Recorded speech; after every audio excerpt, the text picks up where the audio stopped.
Bom dia, bem-vindos a mais uma edição do Falar Direito, o programa de Advocacia e Justiça do Jornal Económico, que pode acompanhar todas as segundas-feiras a partir das 11 horas em podcast e vídeo. Hoje temos connosco a advogada Inês Ucha, ela é da equipa de Direito Público da Pinto Ribeiro, para nos falar sobre as novas regras de contratação pública, um tema bastante quente nos últimos dias e semanas.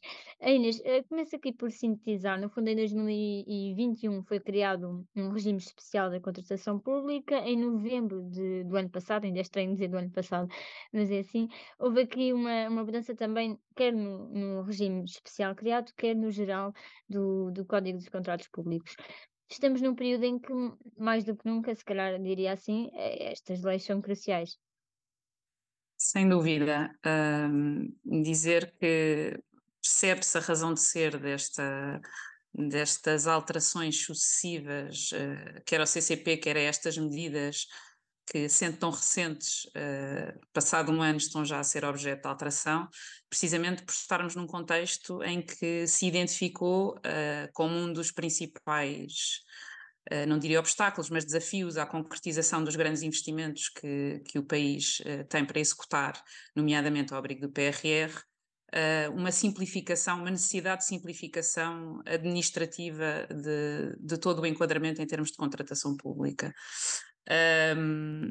Muito se poderá dizer sobre estas alterações sucessivas, se calhar começar um bocadinho pelo o que é que foi o objeto desta última alteração e que de facto tem vindo a acontecer com uma periodicidade quase anual e portanto esta teve a particularidade de abranger não só alguns aspectos do CCP, mas também as ditas medidas especiais que tinham sido aprovadas em 21. Gostaria de saber, como mencionou, tem havido sujeito a várias alterações, aliás. Qual é a sua opinião sobre isso? Ou seja, acha que esta periodicidade de mudanças é útil ou deve haver um maior faseamento? Penso que é unânime em todos os atores deste setor que estas mudanças constantes, ainda que bem intencionadas e compreendendo-se, enfim, o lugar de onde vêm, de onde partem, o objetivo com que se apresentam, são demasiado disruptivas. O código é um instrumento jurídico extremamente complexo e se de facto houve um período em que havia muita gente a lutar para que houvesse uma revisão muito profunda do código, no sentido da sua simplificação e da sua acessibilidade, digamos assim, a todas as pessoas que precisam de o aplicar e que muitas não são sequer juristas, eu penso que esse período já ficou um bocadinho para trás, no fundo, E nem foi há toda, tanto tempo assim, não é? não foi há tantos anos, mas entretanto todos os atores aprenderam a lidar com este código, apesar de ele ter aqui umas características que para não juristas são um bocadinho complexas e alguns consideram-no um bocadinho labiríntico. No fundo, cada um já encontrou a sua forma de se movimentar neste labirinto e, portanto, acho que esse desejo de uma revisão profunda que viesse a alterar e simplificar bastante, acho que já não existe. E também não tem sido esse o objeto destas alterações constantes ou muito frequentes. Estas alterações vêm sempre aprimorar, melhorar, corrigir, são muito reativas, vêm muito sempre claramente na senda de questões que são colocadas, sobretudo pelas entidades adjudicantes, mas também pelos operadores económicos, pelos concorrentes.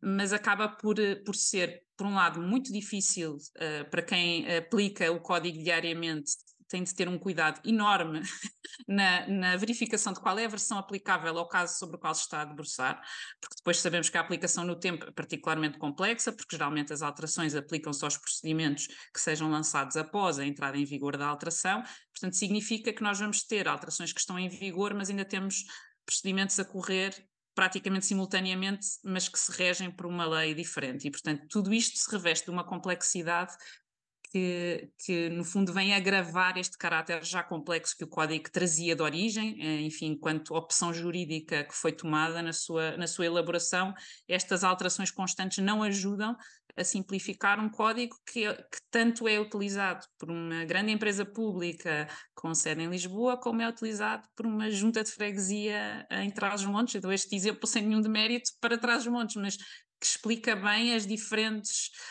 os diferentes comprimentos de onda de quem o vai utilizar e, portanto, esta constante e permanente alteração, ainda compreendendo o objetivo e as intenções, acaba por não ser, não permite uma sedimentação e uma interpretação que se vá consolidando ao longo do tempo.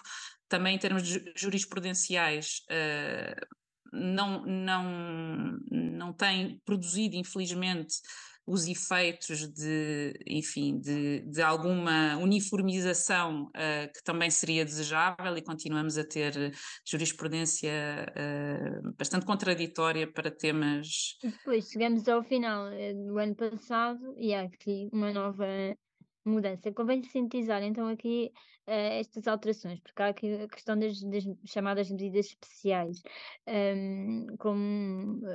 relacionadas mais diretamente com a construção. O que é que nos podes esclarecer sobre isto? No fundo, as medidas especiais já tinham sido aprovadas em 2021, elas vieram precisamente na senda desta necessidade que tinha sido identificada de promover alguma maior celeridade em tudo o que fosse procedimentos, mas não só, mas relacionados com a execução do PRR. Ela, no fundo, depois tem um espectro de aplicação mais amplo do que esse. E, no fundo, ela tinha vindo, em 2021, estabelecer alguns procedimentos chamados simplificados, que correspondem a procedimentos que já existiam no Código, mas que passavam a dispor de alguma simplificação, nomeadamente ao nível de compressão de prazos e também ao nível de limiares mais elevados, nomeadamente a consulta prévia simplificada, que passaria a ter um limiar mais elevado. A aplicação destas medidas foi claramente... ficou aquém do que eram as expectativas no momento da sua aprovação.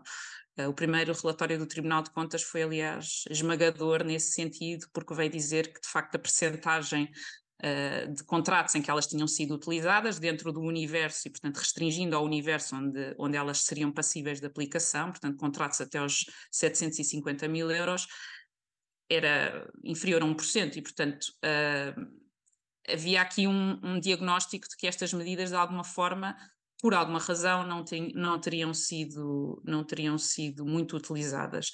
Esta revisão que agora é feita, na minha opinião, não veio suprir as causas dessa não utilização das medidas, porque, no fundo, assenta basicamente em 3 aspectos. Vem clarificar alguns pontos que vinham a gerar dúvidas, nomeadamente quanto ao seu âmbito de aplicação, veio prorrogar o prazo de aplicação para determinados setores abrangidos até ao final de 2026, e depois a grande novidade que veio trazer foi, de facto, um regime especial de concessão-construção, que assim é a grande novidade.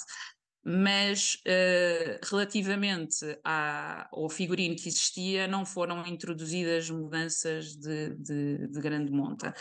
E aqui, se me é permitido aqui um bocadinho o diagnóstico de quem acompanha de muito perto estes processos, parece evidente que, face ao que está em cima da mesa para realizar em termos de investimento, este âmbito limitado de aplicação até aos 750 mil euros resolve muito pouco.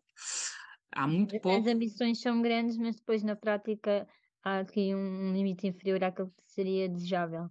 Ou seja, para contratos de empreitada, não se consegue antever nenhum contrato de empreitada, dos principais investimentos, e temos aqui muito em mente quer a habitação, quer as infraestruturas, que são dois dos eixos principais em termos de investimento público no PRR. Há muito pouco que caiba neste valor, porque estamos a falar de empreitadas de facto de um valor muito elevado, mesmo em relação à contratação dos projetos, e porque este valor tem que conjugar com os limiares comunitários para cada uma do tipo de entidades adjudicantes.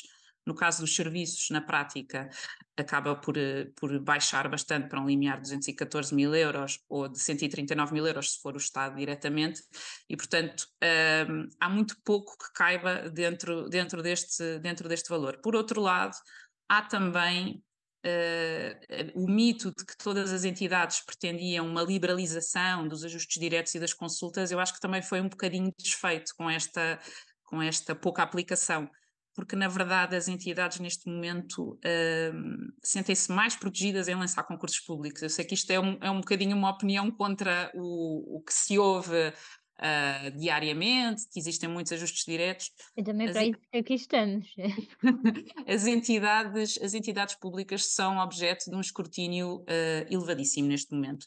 O escrutínio da aplicação destas medidas especiais foi ainda mais reforçado e, portanto, há aqui um acompanhamento permanente, quer da Comissão Independente, quer a fiscalização concomitante do Tribunal de Contas e, portanto, não foi de ânimo leve, ou não seria de ânimo leve, que uma entidade adjudicante ia decidir aplicar estas medidas especiais. E quando estamos a falar, por exemplo, de uma consulta prévia, a questão que se coloca, e que desde logo o Tribunal de Contas advertiu que seria a questão que colocaria, é o porquê da escolha destas entidades. Porquê é que são estas entidades as consultadas e não outras? E neste momento as entidades adjudicantes não querem ter, não pretendem ter esse peso do seu lado e, portanto, eu diria que a solução de aumentar o limiar das consultas prévias tem este contrapeso muito significativo, que é esta transferência de responsabilidade do porquê estas entidades e não outras, e que claramente é difícil de responder juridicamente, porque se formos por um critério de experiência da entidade já ter trabalhado com aquelas empresas, é um critério claramente anticoncorrencial, porque então está-se a privilegiar empresas pelo mero facto de já terem trabalhado com aquela entidade antes. É Então, muito mesmo. então agora dúvidas e também que queremos explorar já a seguir, vamos fazer apenas um curto intervalo para retomar daqui a pouco os temas da contratação pública.